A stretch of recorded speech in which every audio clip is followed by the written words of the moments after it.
Good morning बच्चों।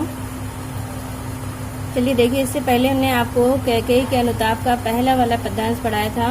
आज हम आपको कैकेयी के अनुताप लेसन वही है आपका, लेकिन हम आपको पद्यांश 2 पढ़ाने जा रहे हैं। इसके लिए आप लोग पेज नंबर निकाल लीजिए 106। जिसके पास सामान्य हिंदी है वो 106 निकाल लें, और जिन बच्चों के पास साहित्यिक हिंदी है वो 141 निकाल लें। पेज नंबर 141, ठीक है। और ये आपको दोनों ही स्टूडेंट्स को पढ़ना है, यानी फर्स्ट ईयर क्लास के बच्चों को और इंटर क्लास के बच्चों को, दोनों को ही पढ़ना है, ठीक है। चलिए देखिए, अब आपको हम पढ़ाना शुरू करते हैं, और आपको ये करना भी है कॉपी में। इसके जो 5 क्वेश्चन दिए हुए हैं, ये वाले पैराग्राफ के, आप इसके 5 क्वेश्चन करिएगा। और इससे पहले वाला जो पद्यांश हमने आपको पढ़ाया था, तदंतर बैठी सभा उठज के आगे, पहला नंबर जो हमने इससे पहले वाली वीडियो में आपको पढ़ाया था, उसके भी 5 क्वेश्चन आपको करने हैं। तो इन दोनों में से आप कोई एक भी कर लीजिएगा तब भी चलेगा, एक, लेकिन आपको प्रैक्टिस के लिए एक पैराग्राफ का आपको करना ही है, ठीक है। तो एक पैराग्राफ चाहे ये वाला आप कर लीजिएगा, और चाहे पहला वाला ज्यादा मोस्ट है, अगर आप हो सके तो वही वाला कर लीजिएगा, ठीक है। 5 क्वेश्चन आपको करना है, और आप लोग करके रखिएगा। जिस दिन आपसे कहा जाएगा चेक करने के लिए, आपके पास मैसेज आएगा, तब उस दिन आपको कॉपियां चेक करानी है, ठीक। चलिए देखिए, जब वहां पे आपने पढ़ा था कि जब भरत आते हैं रामचंद्र जी से उनका मिलन हो जाता है, उनको मनाने के लिए आते हैं और उनसे बातें करते हैं, तब रामचंद्र, यानी ऐसा वहां का वातावरण था, चंद्रलोक था, और क्या क्या था, चांदनी वहां पर फैली हुई थी। और फिर आपने लास्ट लाइन में पढ़ा था कि उसी समय रामचंद्र जी गंभीर वाणी में, सागर के समान गंभीर वाणी में बोले।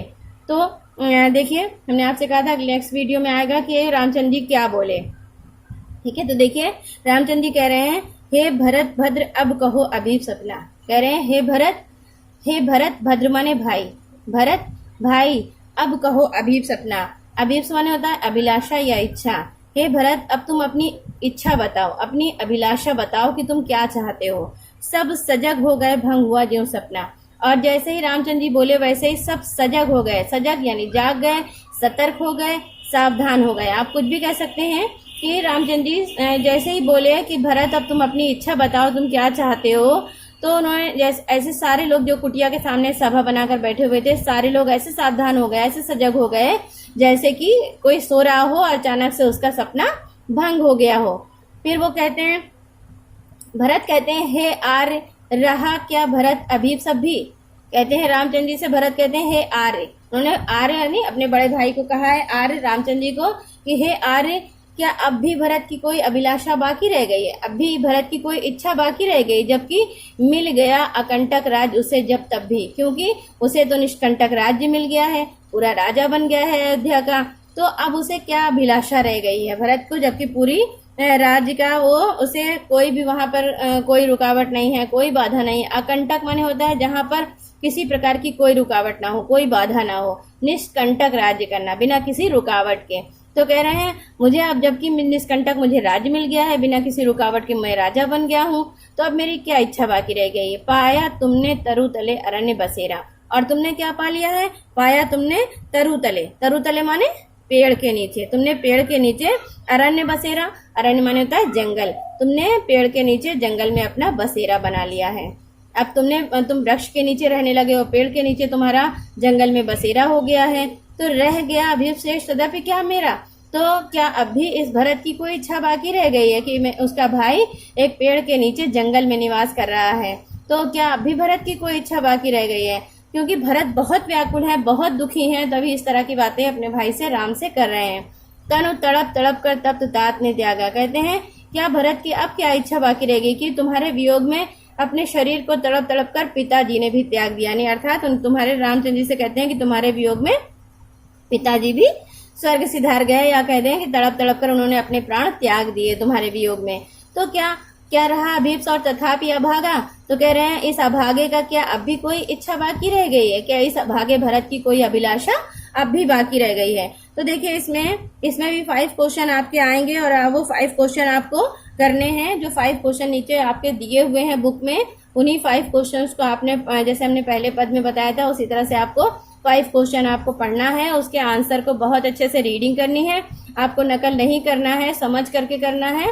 और समझ करके फिर आप उसका आंसर लिखेंगे और फिर जब आपको चेक करने के लिए कहा जाएगा तब आप उसको स्कूल में चेक करने के लिए भेजेंगे। तो इसमें देखिए क्वेश्चन क्या क्या है। भरत की मनोदशा सुन करके वहां उपस्थित सभी लोग सावधान क्यों हैं, क्यों हो जाते हैं, सारे लोग सावधान क्यों हो जाते हैं भरत की मनोदशा को सुन करके, उनके मन की दशा क्या हो रही है सुन करके सारे लोग वहां पर सावधान क्यों हो जाते हैं। नेक्स्ट क्वेश्चन है, भरत को क्या देखकर अत्यधिक कष्ट पहुंच रहा है। एकदम आसान सी बात है, भरत को क्या देखकर कष्ट पहुंच रहा है। यहाँ पे एक ही बात तो है कि वो देखकर उनको इतना कष्ट पहुंच रहा है कि उनका भाई जंगल में एक वृक्ष के नीचे निवास कर रहा है। फिर उसके बाद नेक्स्ट क्वेश्चन है, तनु तड़प तड़प कर तब तो तात ने त्यागा। पंक्ति में कौन सा अलंकार है आपको बताना है। इसमें अलंकार क्या है हमने आपको कल भी बताया था इस नेक्स्ट वीडियो में कि इससे पहले वाली वीडियो में कि आपको किस तरह से अलंकार ये आप पहचान सकते हैं। इसमें देखिए ता ता ता 3 बार आया है, 4 5 बार आया है, बल्कि 6 बार है। तनु तड़प तड़प तब तो तात ने त्यागा है, इसमें 6 बार ता की तावर्ण की आवृत्ति हुई है, इसलिए यहाँ पर जाहिर सी बात है अनुप्रास अलंकार होगा। रेखांकित पंक्तियों में व्याख्या करना है, तो आपको जिसमें जहां पर अंडरलाइन है उन्हीं 2 लाइन की आपको व्याख्या करनी है। उसके बाद आपको करना है पद्यांश में किसकी भावुकता का वर्णन किया गया है, कौन भावुक हो रहा है। सीधी सी बात है भरत की भावुकता का वर्णन किया गया क्योंकि भरत भावुक होकर के अपने मन की मनोदशा व्यक्त कर रहे हैं, अपने मन की बात बता रहे हैं। ठीक है, ये आपका हो गया सेकंड पैराग्राफ। और अब आते हैं नेक्स्ट पैराग्राफ में। नेक्स्ट पैराग्राफ आप लोग निकाल लीजिए।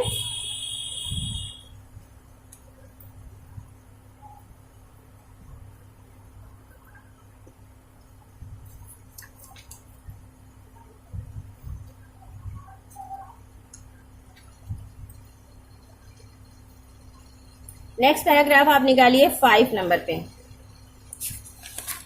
इसका जो है 5वां पद्यांश है और इसकी 5वें पद्यांश में आपको ये पढ़ना है। 5वें पद्यांश का जो पेज नंबर है सामान्य हिंदी में पेज नंबर 108 है और साहित्यिक हिंदी में पेज नंबर 143 है, 143 है। पेज नंबर 143 साहित्यिक हिंदी वाले बच्चे निकालें और पेज नंबर 108 सामान्य हिंदी वाले निकालें।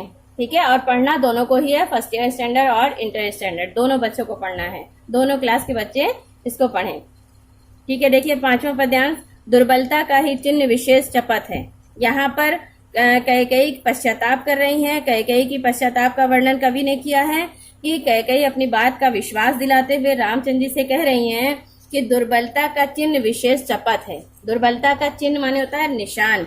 जब कोई मनुष्य बहुत ज्यादा दुर्बल कमजोर हो जाता है, शक्तिहीन हो जाता है, तो अपनी बात का विश्वास कैसे दिलाता है, सौगंध खाकर दिलाता है। तो उसी तरह से यहाँ पर अब रानी कैकेयी हर तरफ से हार चुकी हैं, निराश हो चुकी हैं और वो अपनी बात का विश्वास सौगंध खाकर दिला रही हैं। तो कह रही हैं दुर्बलता का चिन्ह विशेष शपथ है। यहाँ पर कह रही हैं कि दुर्बलता का जो सौगंध खाते हुए कहती हैं, भरत की सौगंध खाते हुए कहती हैं कि भरत की सौगंध खा करके राम से कह रही हैं कि ये हमारी, इससे हमारी क्या दुर्बलता का चिन्ह, कि जो कमजोर होता है उसका जो विशेष निशान होता है वो होता है सौगंध, शपथ। दुर्बलता मतलब कमजोर, कमजोर जो होते हैं, दुर्बल होते हैं, उनका विशेष निशान होता है, क्या होता है, सौगंध। तो कह रही है मैं सौगंध खाकर कहती हूँ। और अबला जन के लिए, और कहती है अबला जन यानी जो अबला, जो अकेली नारी है, अबला नारी है जो, उसके लिए और इसके सिवाय और रास्ता भी कौन सा बचता है, इसके लिए और कौन सा रास्ता बचा है कि वो अपनी बात का विश्वास सौगंध खाकर दिलाए। तो कहती है मैं भरत की सौगंध खाकर कहती हूँ कि यदि मैं उकसाई गई भरत से हूँ, अपनी बात का विश्वास दिलाते हुए कहती है यदि मैं भरत के द्वारा उकसाई गई हूँ तो पति के समान स्वयं पुत्र भी खोऊं। तो जिस तरह से मैंने अपने पति को खो दिया है उसी तरह से मैं अपने पुत्र को भी खो दूं। फिर जब इस तरह की बातें कैकेयी कहती हैं तो सारे सभा के लोग, रामचंद्र जी, सारे लोग उन्हें रोकने लगते हैं कि इस तरह मत बोलें, इस तरह उनको सब लोग रोकने लगते हैं। तो कहती हैं ठहरो मत रोको मुझे, कहती हैं सब लोग रुक जाओ, मुझे मत रोको, कहूँ जो सुन लो, और जो मैं कह रही हूँ वो सब लोग सुन लो।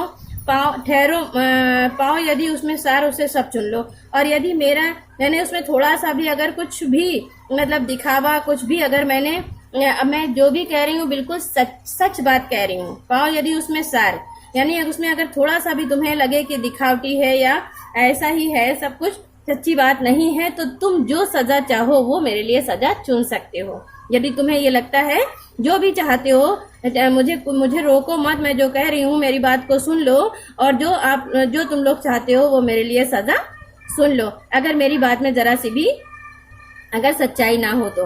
कहती है, करके पहाड़ सा पाप मौन रह जाऊं।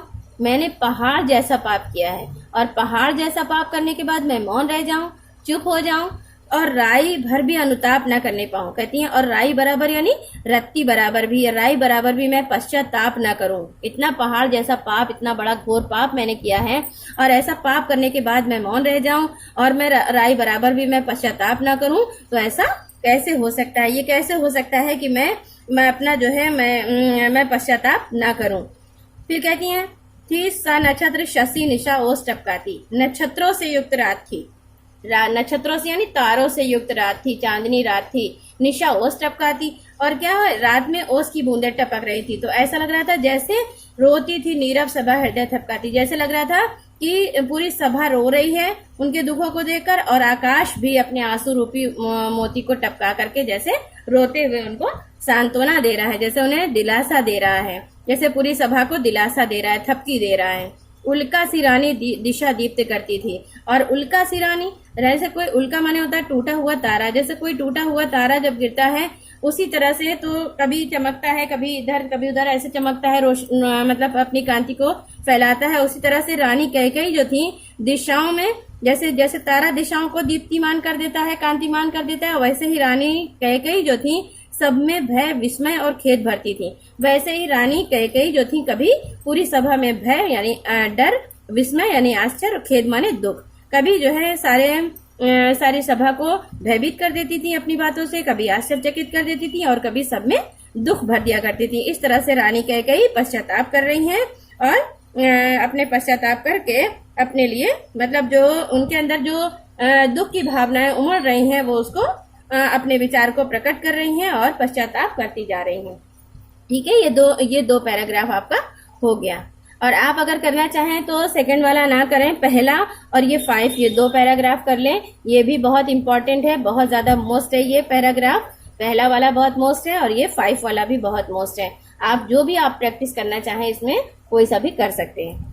ठीक है, चलिए।